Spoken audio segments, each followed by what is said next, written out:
15 রোজার দিন বাবাকে গিয়ে বললাম বাবা শপিং করার জন্য টাকা লাগবে। বাবা তখন বললো কত টাকা? আমি বললাম 3000। এটা শোনার পর বাবা কিছুক্ষণ মাথা নিচু করে থেকে তারপর আমাকে 3000 টাকায় বের করে দিল। আমি 3000 টাকা হাতে পেয়ে আনন্দে আত্মহারা হয়ে গেলাম। তারপর সেই টাকাটা লুকিয়ে রেখে দৌড়ে চলে গেলাম বন্ধুদের কাছে, কারণ বাবা আমাকে শপিং করার জন্য 3000 টাকা দিয়েছে।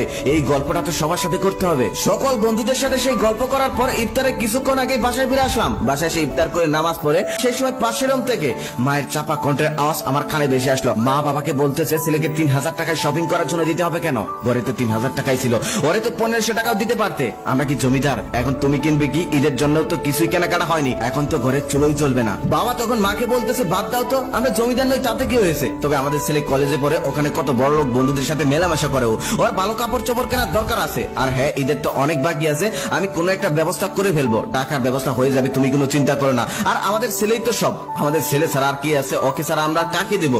ওই দেখো একদিন বড় হয়ে আমাদের সকল কষ্ট দূর করে দেবে। বাবার মুখে এমন কথা শুনে আমি নিজের অজান্তেই কেঁদে ফেললাম। নিজেকে খুব স্বার্থপর মনে হচ্ছিল আর মনে মনে ভাবছিলাম আমরা নিজেদের স্বার্থের জন্য বাবা মাকে কত কষ্ট দেই, কত আঘাত দেয়, অথচ বাবা মা আমাদের কত ভালোবাসে সেটা আমরা কখনো বুঝতেই চাই না। সবসময় তাদেরকে অবহেলাই করে যাই। ইচ্ছে করছিল এখন বাবাকে জড়িয়ে ধরে অনেক টাকা দিই, কিন্তু বড় হয়ে গেছি তো তাই আর পারছি না। সেদিনের রাতটা কোন রকম কাটালাম আর পরের দিন সকালে বের হয়ে গেলাম কাজের উদ্দেশ্যে। পরিকল্পনা আমার যেভাবে হোক টাকা ইনকাম করব আর সেই টাকা দিয়ে বাবা মাকে ঈদের শপিং করে দেবো। আর এই ঈদের সমস্ত খরচগুলো আমিই করব। রোজা ছিলাম যার কারণে মাও খাওয়ার জন্য চিন্তা করতো না। সকালে বের হয়ে যেতাম, আবার বিকেলে বাসায় আসতাম। যদিও বাসায় আসার পর মা একটু বকাঝকা করতো, কিন্তু আমি কিছুই বলতাম না, কারণ আমি তখন দিন মজুরি খাটতাম। শুধু বাবা মায়ের জন্য জীবনের প্রথম টানা 12 দিন মজুরি খাটলাম। সেদিন রাতে বাসায় এসে শুয়ে আছি, ঠিক সেই সময় মা এসে বলতেছে কিরে রিহান, তুই না টাকা নিলি শপিং করার জন্য, কিন্তু শপিং তো করলি না। আমি তখন বললাম শপিং করবো তো, সময় আছে এখনো 3 দিন। মা তখন বললো কই সময় আছে, সবাই শপিং করে ফেলছে আর তুই কোথায় যেন চলে যাস, সারাদিন বাসায় থাকিস না, শপিংটা করছিস না কেন? কালকের মধ্যে যেভাবে হোক শপিং করে ফেলবি।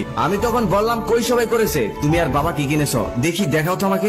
মা তখন উত্তরে বললো আমাদের আবার কিসের শপিং, আমাদের তো কাপড় চোপড় আছেই, তুই কিন, তুই কিনলেই তো আমাদের কিনা হয়। এভাবেই কথাটা কাটিয়ে দিয়ে মা আমার রুম থেকে বের হয়ে গেল। আমি তখন মনে মনে ভাবতে লাগলাম মা তোমরা সত্যি স্বার্থপর, তবে সেটা নিজের ক্ষেত্রে না, সেটা আমাকে উজাড় করে দেওয়ার জন্য। ঈদের আর মাত্র 3 দিন বাকি, তবে খোঁজ নিয়ে দেখলাম ঘরে কোনো বাজারও করা হয়নি। তারপরের দিন মাকে বলে আমি বের হয়ে গেলাম আমার ইনকাম করা 5000 আর বাবার দাও 3000, এই মোট 8000 টাকা নিয়ে। তারপর মার্কেটে গিয়ে প্রথমে মায়ের জন্য একটা শাড়ি কিনলাম, তারপর বাবার জন্য পাঞ্জাবি আর লুঙ্গি, তারপর আমার জন্য পাঞ্জাবি প্যান্ট, তারপরে অনেক টুকিটাকি জিনিসপত্র কিনলাম। এদিকে ঈদের বাজার এতটাই ভিড় যে বাজার করতে করতে সন্ধ্যা লেগে গেল। তারপর তাড়াতাড়ি বাড়ি চলে গেলাম। আর বাড়িতে যাওয়ার পর মা আমার হাতে এতগুলো ব্যাগ দেখে অবাক হয়ে তাকিয়ে রইল। তারপর মা বললো কিরে রিহান, তুই এত কিছু কোথায় পেলি? তারপর আমি বললাম মা সবই বলবো, আগে ঘরে চলো। ঘরে যাওয়ার পর সব বলতেছি বাবা কই? তারপর আমি মাকে বললাম সবই বলবো, আগে ঘরে চলো, বাবা কই? মা বললো ঘরেই আছে। তারপর ঘরে গিয়ে দেখলাম বাবা ঘরেই বসে আছে। তারপর প্রথমে ব্যাগ থেকে শাড়িটা বের করে মায়ের গায়ে জড়িয়ে বললাম মা দেখো তো শাড়িটা তোমাকে কেমন মানিয়েছে। তখন আমি বললাম আগে বলো তোমাদের এই কাপড়গুলো পছন্দ হয়েছে কিনা,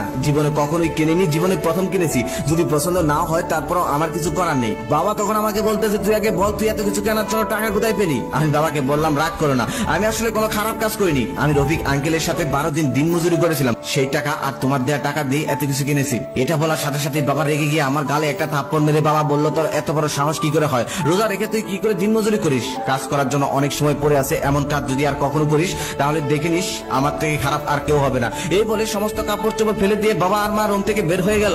এবার তো আমি নিজে অবাক হয়ে গেলাম, কোথায় ভেবেছিলাম বাবা মা এসব দেখার পর খুশি হবে, তা না করে আমার উপর উল্টো রাগ করে বসলো। সবকিছু তখন অগোছালো হয়ে বিছানার মধ্যেই পড়ে আসে। আমি শুয়ে আছি, ঠিক সেই সময় বাবা এসে বলল কিরে রিহান খেয়েছিস? আমি আস্তে আস্তে বললাম না খাবো না, আমার এখন খিদে নেই। বাবা তখন বলল আয় খেতে আয়। বাবাকে খুব ভয় করি তো তাই এক কথাই চলে গেলাম খেতে। তারপর মুখ বুঝে খেয়ে নিলাম আর কোনো কথা না বলে সেখান থেকে চলে আসলাম। রাত 10টার সময় দেখি আব্বা আম্মা দুজনে আমার রুমে আসলো। এসে বাবা বলতেছে কিরে আমার লুঙ্গি পাঞ্জাবি কি দিবি না? তখন আমি তাড়াতাড়ি করে উঠে ব্যাগ থেকে লুঙ্গি পাঞ্জাবিটা বের করে বাবার হাতে দিলাম। বাবা দেখি কাঁদছে। তখন আমি বললাম বাবা আমি কি কোনো ভুল করেছি? ভুল করলে বলো। বাবা তখন বলতেছে না রে তুই কোনো ভুল করিসনি। আজকে আমার বাবা হিসেবে সত্যি গর্ববোধ হচ্ছে।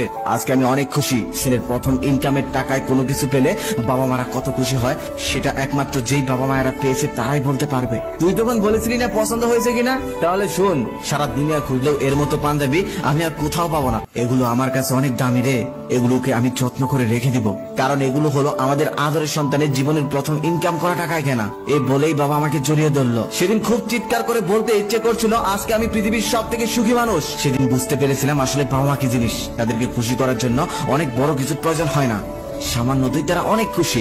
সুখে থাকুক পৃথিবীর সমস্ত এরকম বাবা মাগুলি যারা নিয়ে নয় দিয়েই সবসময় খুশি। এই গল্পটা শোনার পর আপনার চোখে যদি জল এসে থাকে তাহলে আপনিও আপনার বাবা মাকে অনেক বেশি ভালো